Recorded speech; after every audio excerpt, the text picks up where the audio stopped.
del contrato de aprendizaje. Del contrato de aprendizaje. El contrato de aprendizaje es muy importante, muy importante. Es muy común escucharlo en la calle cuando ustedes están trabajando, cuando tienen empresas. Y digamos que un gran desarrollo fue la ley 789 del 2002 de dicho contrato, porque varios apartados se refieren al tema del contrato de aprendizaje. Esta ley, digamos que utilizó algunos parámetros para flexibilizar y, por así decirlo, no ser tan estrictos con la regulación, con la normativa, y toca algunos aspectos del contrato de aprendizaje, porque el contrato de aprendizaje, desde la ley 789 del 2002, deja de ser un contrato de trabajo, pero no quiere decir que no haga parte del derecho laboral, porque a través de él se puede llegar a presentar una fase de formación y una fase práctica en una empresa. No es una modalidad del contrato de trabajo, no está regida por las normas de un contrato de trabajo, tiene un tratamiento especial, el contrato de aprendizaje, pero se hace parte del derecho laboral, aunque no sea considerado el contrato de aprendizaje como una modalidad del contrato propiamente dicho de trabajo, un contrato laboral. Ahora, un contrato de aprendizaje es una forma entonces especial de vinculación dentro del derecho laboral, pero que jurídicamente hablando se ha estipulado o se ha mencionado, se ha regulado, se ha dicho, se ha expresado que el contrato de aprendizaje no tiene el elemento de subordinación y tiene la característica que no puede durar más de 2 años, más de 2 años. En dicho contrato, una persona recibe formación teórica en una entidad autorizada y una empresa suministra los medios para que un aprendiz adquiera una formación académica y profesional. Entonces, podemos concluir que el contrato de aprendizaje es un contrato especial para vincular estudiantes, principalmente del SENA o de universidades, y que requieran hacer prácticas relacionadas con un tema de estudio y que figuren en un pensum académico. Además, se le reconoce al aprendiz un apoyo económico que se llama apoyo de sostenimiento mensual, que garantice el proceso de aprendizaje, pero que en ningún caso, según la ley, se considera salario. En el contrato de aprendizaje, en el contrato de aprendizaje, como el contrato de trabajo tiene un empleador y un trabajador, que son las partes, el contrato de aprendizaje también tiene unas partes que son 3 partes. El aprendiz, número 1, una empresa patrocinadora, número 2, y una entidad de formación. El aprendiz es una persona natural que recibe una formación teórica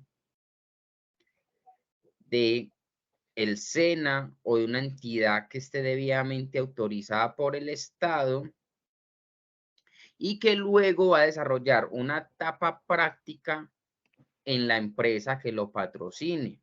Ese es el aprendiz. La empresa patrocinadora es una entidad que suministra y facilita los medios para que el aprendiz adquiera formación profesional, metódica y completa a través de una etapa lectiva y una etapa práctica. Y también existe una entidad de formación, que es la institución en la que el aprendiz adquiere su formación profesional, que como ya les he mencionado, puede ser el SENA, puede ser una universidad, puede ser una institución que autorice el SENA o una institución que esté reconocida por el Estado, donde se observe que ofrezca una formación lectiva y se pueda llegar a tener una formación práctica.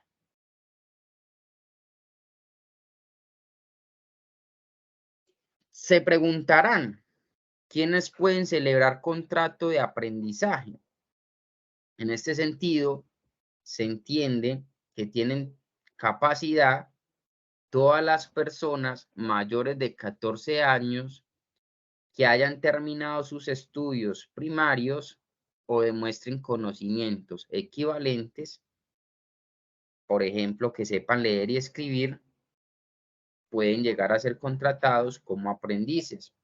Por ejemplo, los estudiantes del SENA, de universidades, de instituciones educativas debidamente reconocidas. Se debe firmar un contrato y debe estar vinculada una entidad educativa debidamente autorizada por el Estado, porque puede llegar a pasar que haya una entidad formativa que no esté autorizada por el Estado y dicho contrato puede carecer de validez, puede llegar a considerarse inválido e incluso considerar o abrir la puerta para que se configure una verdadera relación de trabajo. Por lo tanto, quien contrate aprendices debe verificar que la institución educativa esté debidamente acreditada. En este sentido, quisiera como que habláramos un poco de la capacidad para trabajar. Cierto que no hemos hablado de ello. No, señor. Bueno, vamos a recordar la capacidad para que una persona trabaje, aprovechando que estamos tocando este tema. Les voy a poner una diapositiva de cuando se entiende que una persona es capaz o tiene capacidad para trabajar. Déjenme, yo la busco, ya les voy a poner en pantalla dicha situación, dicha diapositiva para que ustedes la puedan ver, incluso ya enseguida se las comparto, donde se entiende que una persona tiene capacidad para trabajar según la ley. Ustedes están viendo ya la diapositiva. Sí, señor. Sí, profe. Dice que la propia ley, incluso el Código de Infancia y Adolescencia, ha manifestado que una persona puede iniciar a trabajar desde los 12 años, pero los menores de edad, es decir, de 12 a 18 años, tienen situaciones especiales para poder trabajar. Por ejemplo, la jornada de trabajo, o como por ejemplo, que Ya si estuviésemos en un verdadero contrato de trabajo, y para poder trabajar se debe solicitar permiso ante el inspector del trabajo. Los padres, en colaboración con el empleador, para un menor de 18 años, para que pueda trabajar, debe solicitar permiso ante el inspector del trabajo. Incluso si el inspector de trabajo, se da cuenta que una empresa está trabajando con un menor que tiene prestando servicio a un menor y no tiene el permiso, dicho empleador puede ser acreedor de una multa o incluso hasta el cierre de la empresa. Bueno, y los menores de edad tienen una jornada especial. Los menores de edad, según el artículo 161 del Código Sustantivo del Trabajo, los menores de edad tienen una jornada especial. Entre 15 y 17 años solo pueden trabajar hasta las 6 de la tarde y máximo 6 horas diarias, y un total de 30 horas semanales. Entre 15 y 17 años no pueden trabajar después de las 6, solo pueden trabajar 6 horas máximas, esto aplicable a un contrato de trabajo, y máximo 30 horas semanales. Un mayor de 17 años, es decir, entre 17 y 18 años, sí puede trabajar hasta las 8 de la noche, máximo de horas, 8 horas diarias, y un máximo de horas semanales de 40 horas. Y también se ha dicho, según la Ley de Infancia y Adolescencia o el Código de Infancia y Adolescencia, que no solo los mayores de 15 años pueden trabajar. Como ya les dije, un menor de 15 años, pero mayor de 12 años, también puede llegar a trabajar, solamente que se restringe a actividades recreativas, deportivas y culturales, de pronto en un teatro, de pronto como recoge bolas de un equipo de fútbol, de pronto como recoge bolas de un tenista, y solamente puede trabajar un máximo de 14 horas semanales. Así es el tema de la regulación del trabajo cuando estamos en presencia de un menor de edad. Debe ser con autorización del inspector del trabajo a solicitud de los padres en colaboración con con la empresa. Incluso así no se tenga el permiso, se le deben reconocer todos los derechos laborales, el pago de todas las acreencias laborales a ese trabajador menor de edad. Les voy a enviar la diapositiva. Retomando,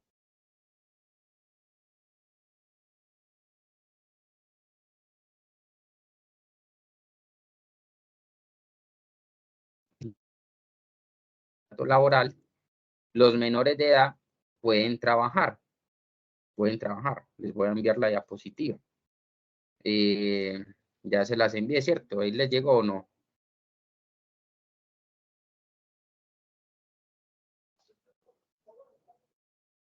Les llegó la diapositiva.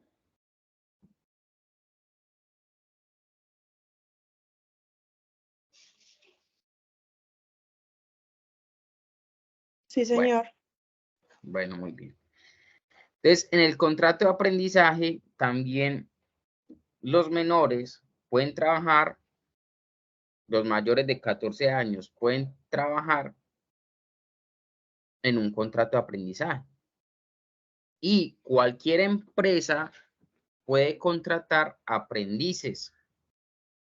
Ahora, puede ser voluntariamente porque la empresa opta por contratar aprendices, o incluso puede llegar a ser una obligación legal contratar aprendices, porque según la ley,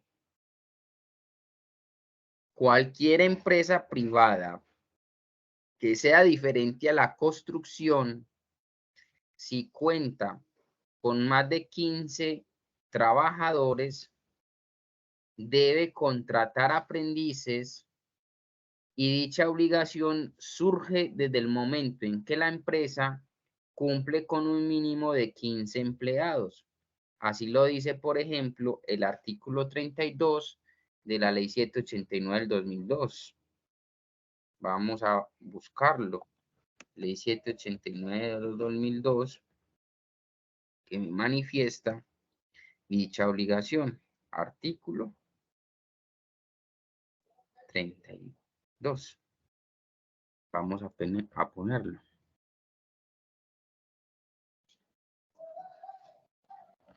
Lo estamos viendo en pantalla. Sí, señor. Elizabeth, ¿lo podemos leer? ¿Sí se alcanza a leer? Sí, empresas obligadas a la vinculación de aprendices. Ujú. Las empresas privadas desarrolladas por personas naturales o jurídicas que realicen cualquier tipo de actividad económica diferente de la construcción, que ocupen un número de trabajadores no inferior a 15, se encuentran obligadas a vincular aprendices para los oficios u ocupaciones que requieren formación académica o profesional metódica y completan la actividad económica que desempeñan. Bueno, dejémoslo hasta ahí. Entonces, una empresa que por lo menos tenga 15 trabajadores está obligada a contratar aprendices. Ahora, no está obligada a las empresas que se dediquen a la construcción, porque para dichas empresas existe un fondo de formación profesional donde deben contribuir un monto de dinero, normalmente es un salario mínimo, por cada 40 trabajadores bajo su responsabilidad. Entonces, las que son de construcción se exoneran de dicha cota de aprendices. Denme un segundito, yo me paso de ubicación que tengo un ruido muy fuerte en este momento. Entonces, denme un momentico, yo me paso de lugar.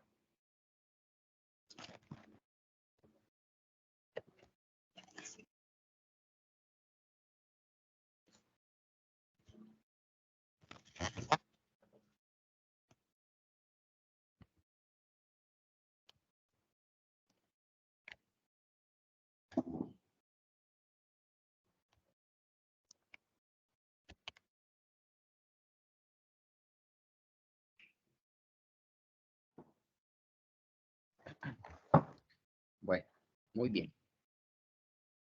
Entonces, estábamos hablando que una empresa, cuando tenga por lo menos 15 trabajadores, debe contratar aprendices. Y la ley obliga a las empresas a contratar aprendices por cada 20 trabajadores, debe contratar un aprendiz o por fracción de 10 o superior.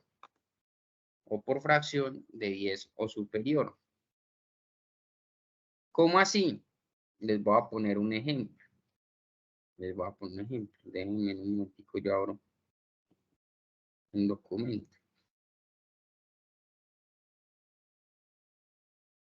Las empresas, por cada 20 trabajadores, deben contratar a un aprendiz o por fracción de 10 o más. Estamos viendo ahí el documento.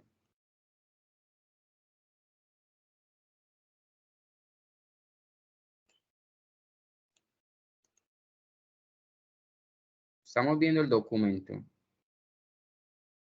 Sí, profe. Bueno, muy bien. Entonces, por cada 20 trabajadores se debe contratar un aprendiz. Entonces, en este caso, si son 100, se deben contratar 5, porque pues 20, 40, 60, 80, 100, da 5 por cada 25. Esta cota se conserva hasta la fracción de 10. Entonces, quiere decir que entre 101 y 109 se contratan los mismos 5 aprendices. Pero cuando la fracción de 10 Cuando ya una fracción de 10, se aumenta la cota por 1. Se aumenta la cota de un aprendiz. Por tal motivo, si hay entre 110 y 119, se contrata otro aprendiz, serían 6. Cuota que se conserva hasta el 129, porque pues hasta el 120 serían 6, porque por cada 20 hay un aprendiz en la empresa y es por fracción de 10. Hasta 129 no supera la fracción de 10. Si tenemos entre 130 y 139, ya sí nos tocaría a la empresa contratar otro aprendiz. Bueno, entonces por cada 20 trabajadores, la empresa debe contratar un aprendiz o por fracción de 10 o más. Eso lo dice el artículo 33, que se los voy a buscar, de la ley 789 del 2002. Déjenme en un segundo. Yo les busco el artículo 33. Denme un momentico. El cual me establece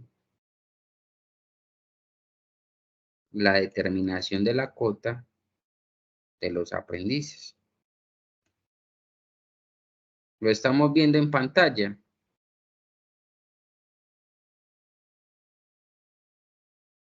¿Sí lo vemos? Sí, señor. Carla, ¿cómo estás? Bienvenida. Pero de todo se entera. ¿Cómo vas? Muy bien, gracias a Dios.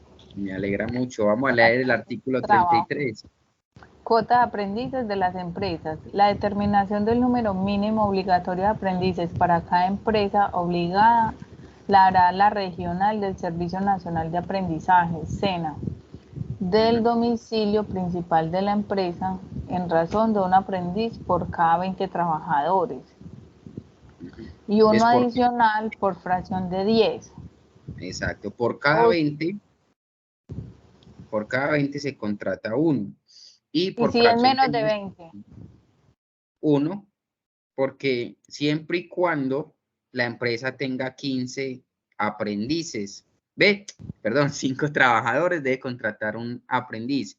Si la empresa tiene menos de 15 trabajadores, no tiene que contratar un aprendiz. Si la empresa Menos de tiene, 15.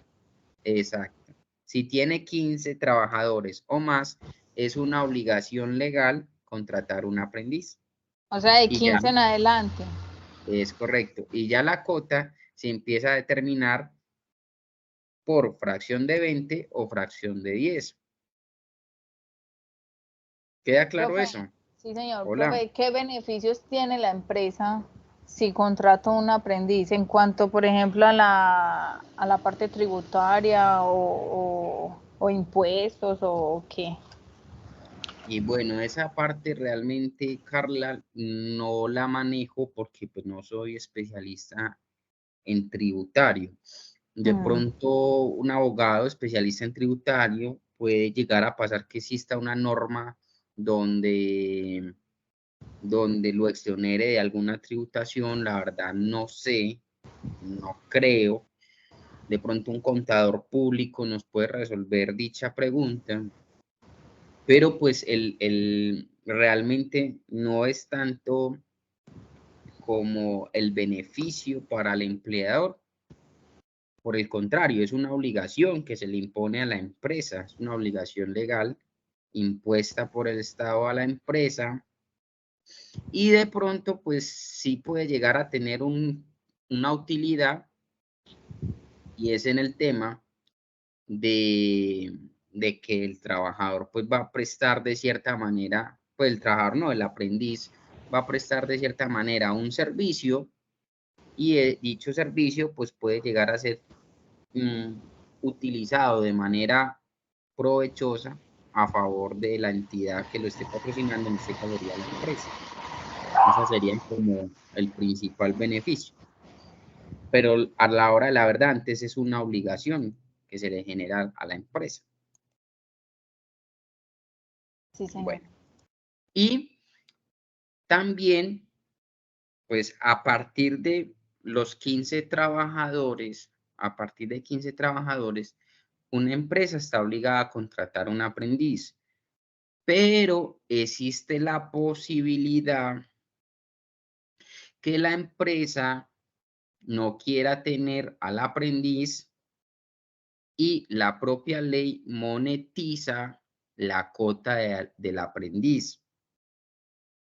Es decir, si una empresa no desea contratar un aprendiz, teniendo la obligación de hacerlo, puede monetizar, es decir, la empresa patrocinadora puede pagar, normalmente es un salario mínimo legal mensual vigente, por cada uno de los aprendices dejados de vincular. Por ejemplo, si tenía la obligación de tener 5 aprendices, por cada uno debe pagar un salario, una monetización de la cuota a favor del SENA, informar al SENA, y se evita entonces contratar el aprendiz. Incluso dicho pago, dicha monetización puede ser total o puede ser parcial. Por ejemplo, una empresa que esté obligada a contratar 5 aprendices puede decir, voy a tener 3 y pagar por 2. Eso es posible. Profe, Pagan dinero para no contratar, dime. eso, entonces a los aprendices, qué pena es que lleguen tardecito, a los aprendices también se les debe pagar seguridad, pues cómo es, la pensión, liquidación, todo eso. Bueno, sí, le voy a responder. Listo. El contrato de aprendizaje, Carla, tiene 2 etapas. Es decir, se divide por 2 momentos, 2 etapas. El primer momento es una fase lectiva. ¿Qué es la fase lectiva? Donde el aprendiz está en una institución educativa y allá se prepara, pues teóricamente hablando, se está formando profesional a través de un curso de estudios, de programas académicos. Y en dicha fase lectiva, es decir, el primer momento donde él apenas está estudiando, ¿cierto? Solamente se dedica a un asunto teórico.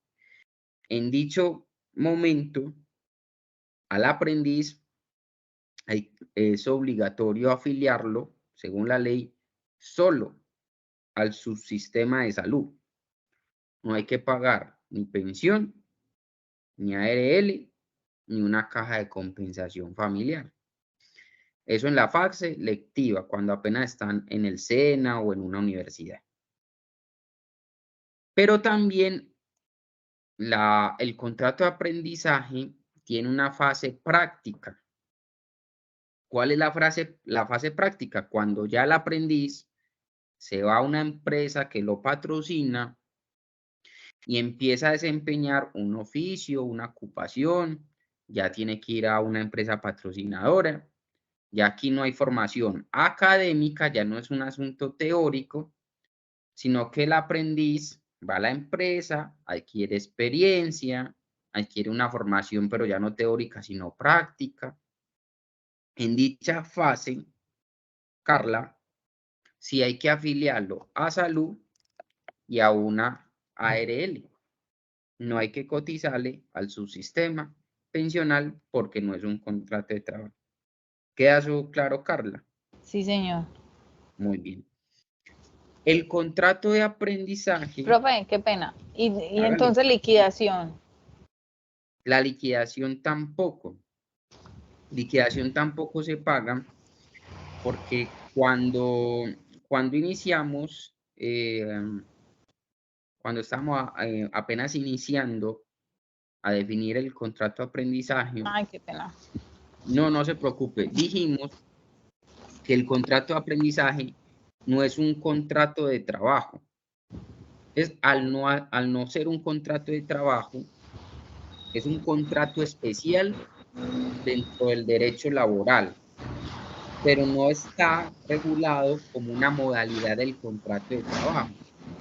Al no ser considerado un contrato de trabajo, al no ser regulado como un contrato de trabajo, pues el aprendiz al momento, bueno, primero no le pagan prestaciones sociales, no le pagan, ¿cuáles son las prestaciones sociales? Ya las vimos, el auxilio de cesantía, los intereses de cesantía, la prima de servicios, no se pagan prestaciones sociales.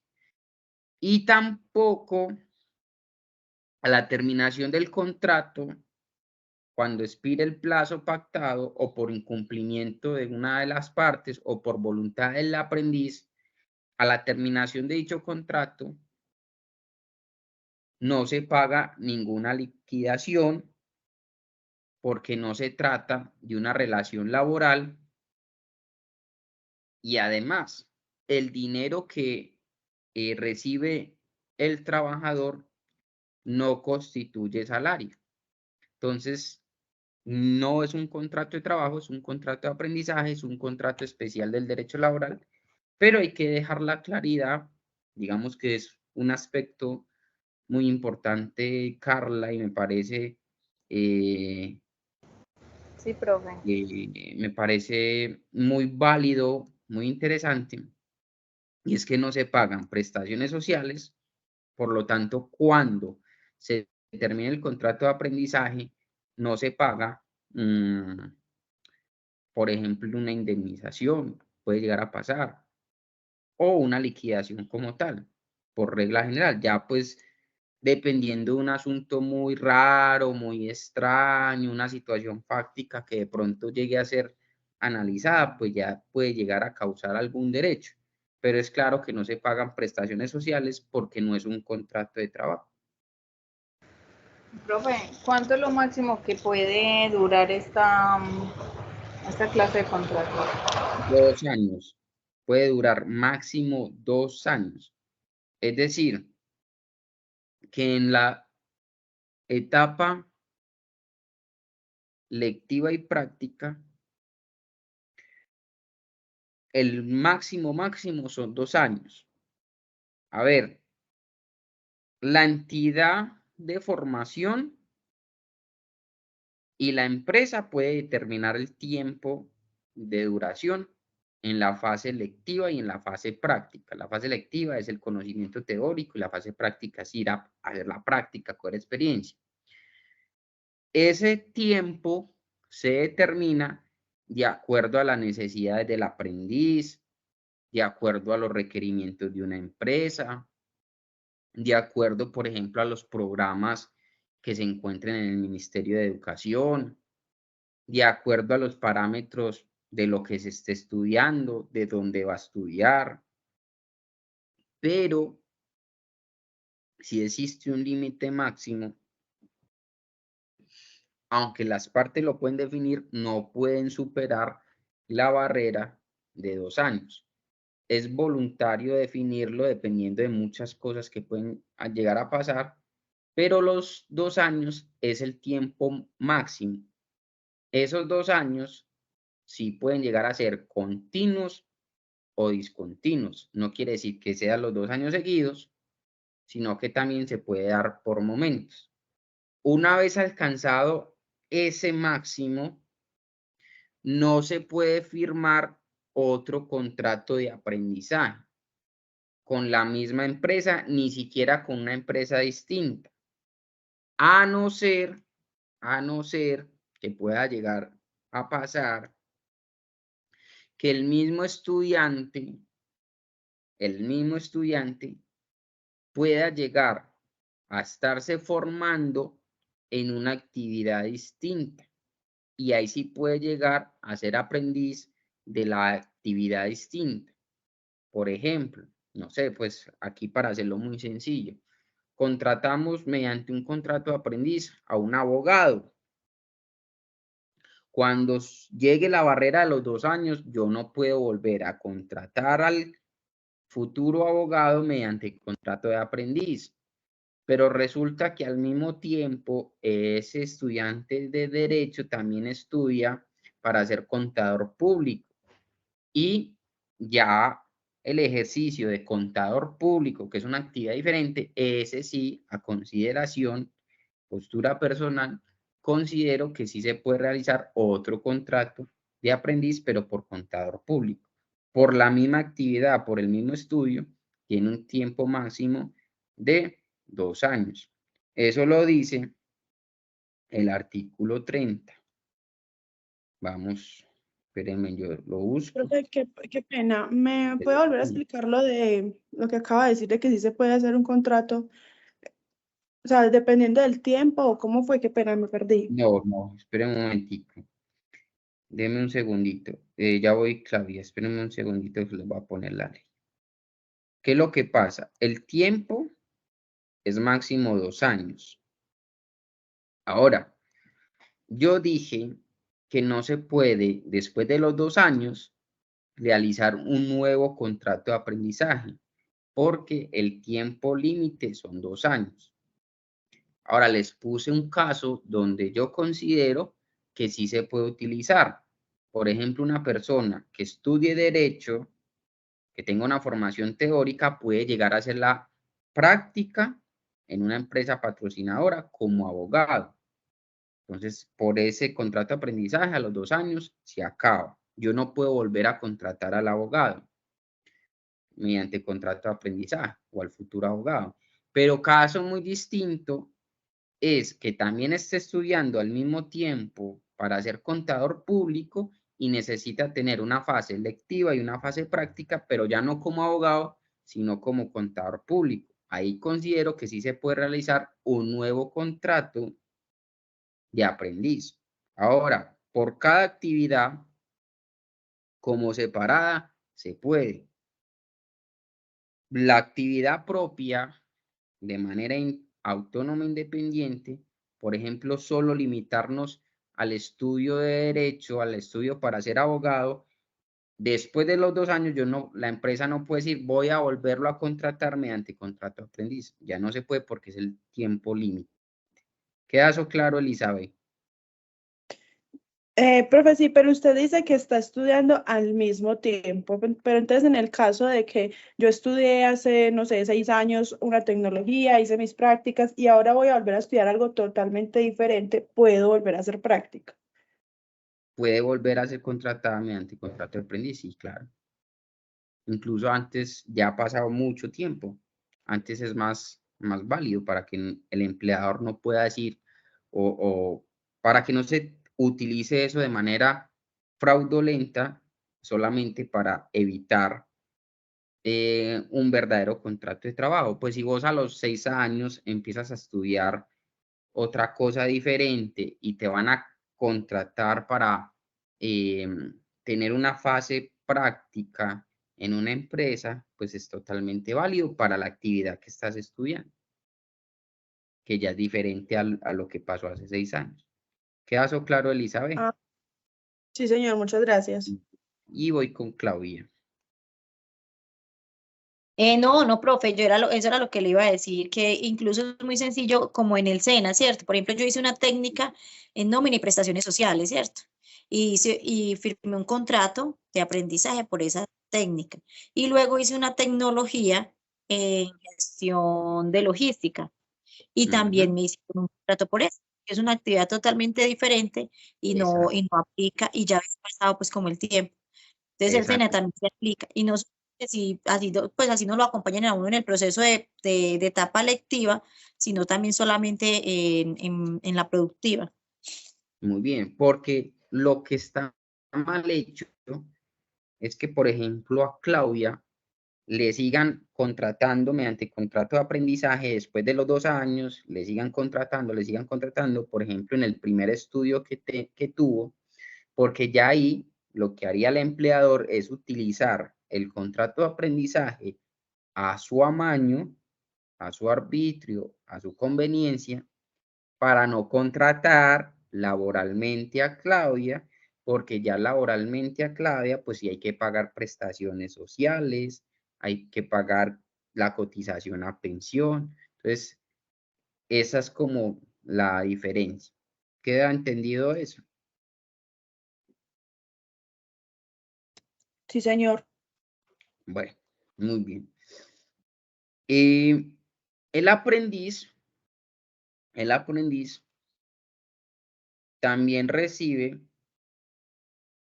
el aprendiz también recibe una retribución en dinero.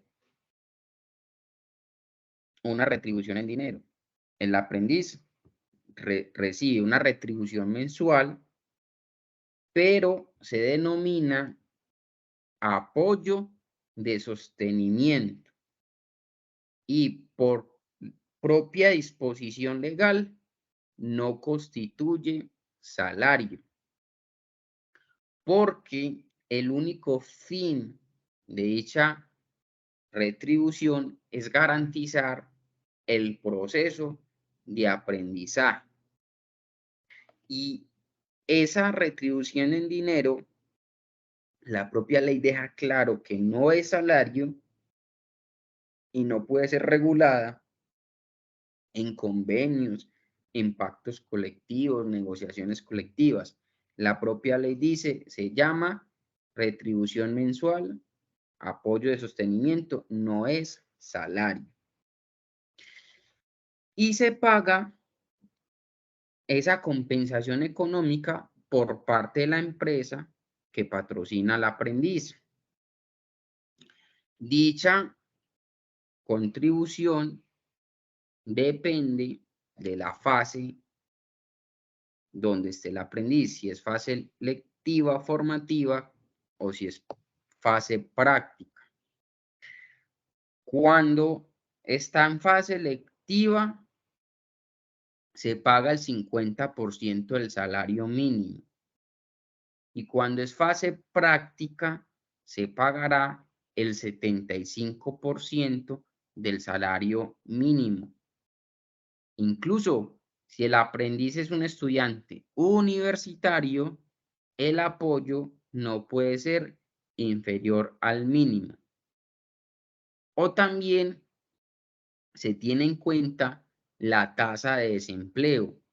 Cuando la tasa de desempleo sea inferior al 10%, se toma la tasa de desempleo del año inmediatamente anterior donde se va a contratar el aprendiz, y si la tasa de desempleo es inferior al 10%, se paga en la etapa práctica no el 75%, que sería la regla general, sino el 100% del salario mínimo. Y como ya lo dijimos, el aprendiz no puede estar afiliado ni a un SISBEN ni como beneficiario del régimen contributivo. El aprendiz, tanto en la fase lectiva como en la fase práctica, debe ser afiliado obligatoriamente al subsistema de salud. Eso le genera el derecho a unas prestaciones económicas, por ejemplo, el pago de una incapacidad por la EPS, el pago de la licencia de maternidad, el pago de una licencia de paternidad. Y cuando esté en la fase práctica también se debe afiliar a la ARL, que la ARL se paga dependiendo del tipo de riesgo, Todas las actividades económicas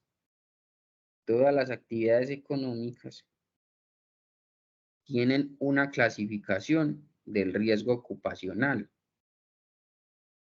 que van del 1 al 5. Esa clasificación la realiza la propia ley. La propia ley determina, ustedes están viendo aquí un cuadrito. Sí, señor. La propia ley determina los riesgos ocupacionales de las actividades económicas. Los riesgos van de 1 a 5, donde 1 es mínimo, 2 es bajo, 3 es medio, 4 alto y 5 máximo. Dependiendo del riesgo se paga unos porcentajes. Por ejemplo, el mínimo el 0.522, el bajo 1.044. Y haciendo la cuenta con un salario mínimo, pues el último cuadrito serían los valores, que máximo se pagarían 80.736.000 pesos. Dependiendo del tipo de riesgo, la empresa patrocinadora debe cotizar por ese aprendiz al subsistema de riesgos laborales,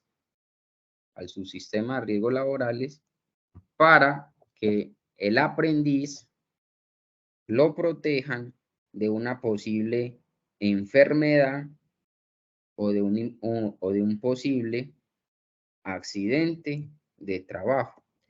Les voy a enviar la diapositiva.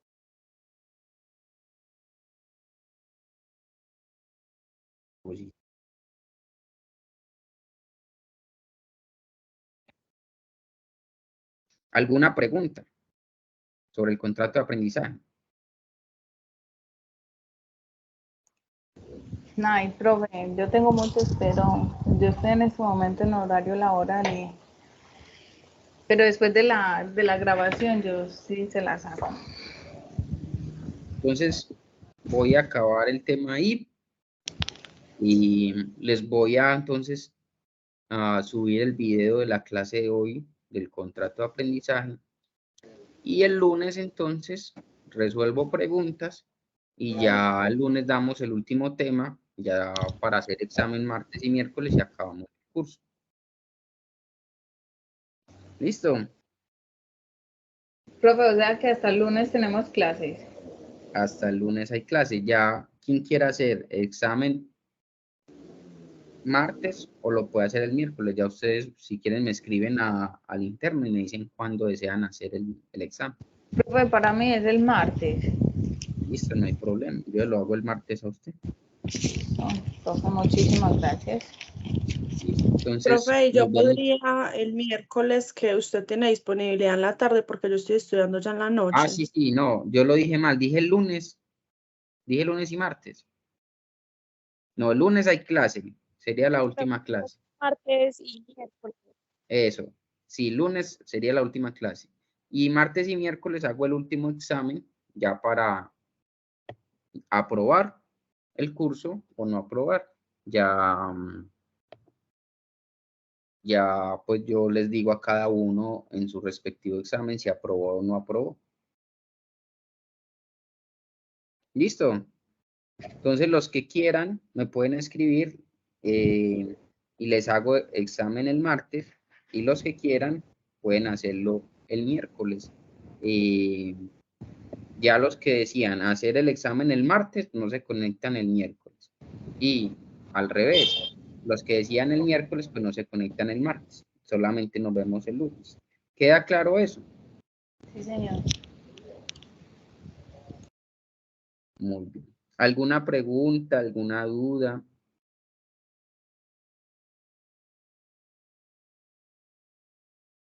¿Tienen alguna pregunta?